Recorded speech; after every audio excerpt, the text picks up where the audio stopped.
So it's almost that time of year. You see the decorations going up. You can feel the excitement for Lunar New Year building. Uh-huh. And then for a lot of us, that cold sweat kicks in. Ah, yes, the red envelope panic. Exactly. You're holding that little envelope, or maybe you've got your banking app open, and you freeze. Mm-hmm. You have no idea what the right number is. Is this too little? Is this, like, weirdly too much? It is the classic Tet dilemma, for sure. You want to be generous, you want to show you care, but you also don't want to make things awkward. Or go broke in the Or process. go broke, exactly. So today, that's what we're doing. Huh. A deep dive into the traditions of Vietnamese lucky money lai shi. And our mission is, well, it's pretty simple. We're looking for the manual. Is there a price list we've all been missing? Well, if you're looking for a spreadsheet that tells you, nephew equals X amount and neighbor's kid equals Y amount, I have some bad news for you. Oh, no. It doesn't exist. That is genuinely frustrating.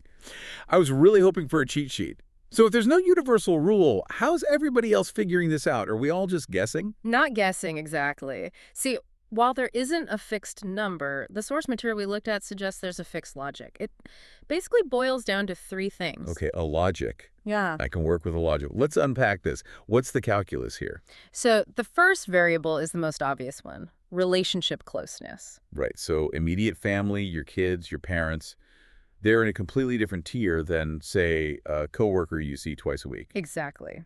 But the second factor is where a lot of people trip up, your own personal financial reality. Ah. The tradition really emphasizes that lucky money should never, ever be a burden.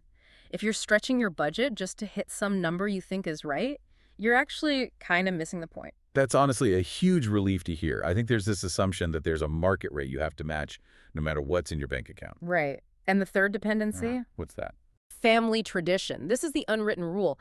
Every single family has its own baseline, its own idea of what feels normal or right.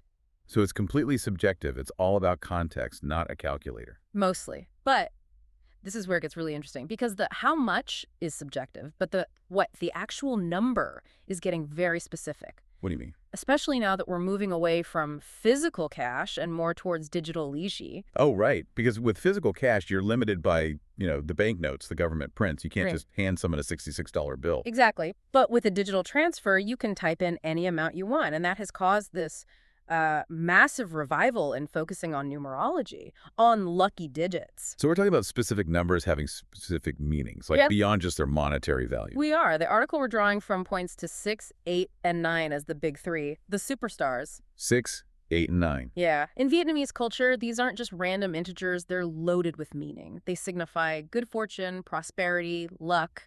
Okay, so instead of rounding up to a nice even 100, You might send 99 or 88. Or if you're feeling particularly generous, something like 666 or 888. that is fascinating. It basically turns the money into a kind of code. It does. Sending 66 isn't just about the cash value. It's a message. It's like you're literally saying, I'm wishing you double luck this year. Precisely. It totally shifts the weight of the gift. When you use these repeating lucky numbers, the value becomes more symbolic than economic. It's about the intention. It's a brilliant hack, actually.